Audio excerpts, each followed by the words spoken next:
सगळं हे नाल्यावरती बघा, हे पूर्ण जे दिसते ना शटर, सगळे बंद शटर येते बघा हे नाल्यावरती. ही दुकान आहेत आणि या दुकानामधून एवढा कचरा आणि एवढा घाण ह्या नाल्यात टाकतात ना की विचारू नका.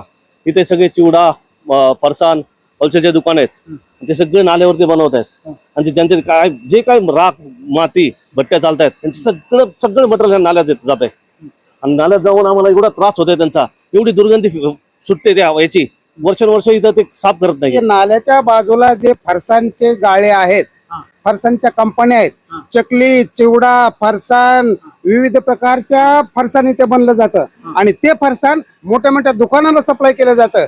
बालाजी सारख्या आणि मोठ्या मोठ्या दुकानांना सप्लाय केलं. जे आपण गंदगीमध्ये आम्ही बघतो, स्वतः गंदगीमध्ये अशा घाण पाण्यामध्ये त्यांना बनवलं जातं. तेच डबल यूज केलं जातं आणि त्याची घाण पुन्हा राहिलेली पुन्हा ह्याच्यामध्ये टाकली जाते. आणि त्याच्यामुळे हा नाला तुंबला जातो. त्याच्यामध्ये प्लास्टिक असतं, खराब झालेलं फरसाण असतं, तेल असतं, सगळ्या प्रकारचं गंदगी त्याच्यामध्ये टाकल्यामुळे हा नाला जास्त तुंबतो. एक 8 ते 9 दिवसापूर्वी स्थानिक खासदार वर्षाताई गायकवाड आम्ही स्वतः या ठिकाणी व्हिजिट केली होती. ग्रीन वेस्ट अंतर्गत येणारे हे 2 मेजर नाले आहेत. जो श्रमजीवी नगर सेल कॉलनीचा एक नाला आहे आणि दुसरा वत्सलाताईचा एक नाला आहे. दोन्ही नाले पूर्णतः ब्लॉक आहेत, कुठेही सफाई झाली नाही. 9 दिवसापूर्वी आम्ही ज्यावेळी व्हिजिट केली आणि त्याद्वारे मुंबई अध्यक्षांनी ट्विट केलं, स्थानिक खासदारांनी ट्विट केल्याच्या नंतर इथे जेसीपी लागली. जेसीपी लागून थोडं फ्रंट साईडला फक्त काढून हा गाळा काढून बाहेर टाकलेला आहे, तो असाच पडलेला आहे. या ठिकाणी हा रस्त्यावरती गाळा आहे, त्याच्या बाजूला कुंडी लावली, अर्धा रोड ब्लॉक केलाय. हा सिंगल रोड आहे येण्या जाण्यासाठी, इथून टिळकनगर वगैरे जाण्यासाठी, इकडे घाटकोपरला गवंडीला जाण्यासाठी हा रोड आहे. हा रोड संध्याकाळच्या वेळी या किंवा दुपारच्या वेळी एक तास इथे ट्रॅफिक असते, ह्या फक्त गाळ टाकल्यामुळे.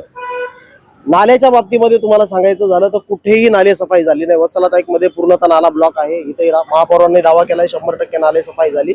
परंतु आज तुमच्या माध्यमातून मी महापौरांना सांगू इच्छितो की या ठिकाणी महापौरांनी लक्ष द्यावं आणि ही नाले सफाई लवकरात लवकर करून घ्यावी. कारण काल थोडासा पाऊस झाला तर संपूर्ण सेल कॉलनी, श्रमजीवी नगर, साईबाबा नगर हे पाण्याखाली गेलेलं आहे. याच्यानंतर जर आणखी मोठा पाऊस बाकी आहे, पावसाला जर सुरुवात पण नाही झाली, ही परिस्थिती असेल. आणि हे कॉन्ट्रॅक्टदारांचे लाड कशासाठी?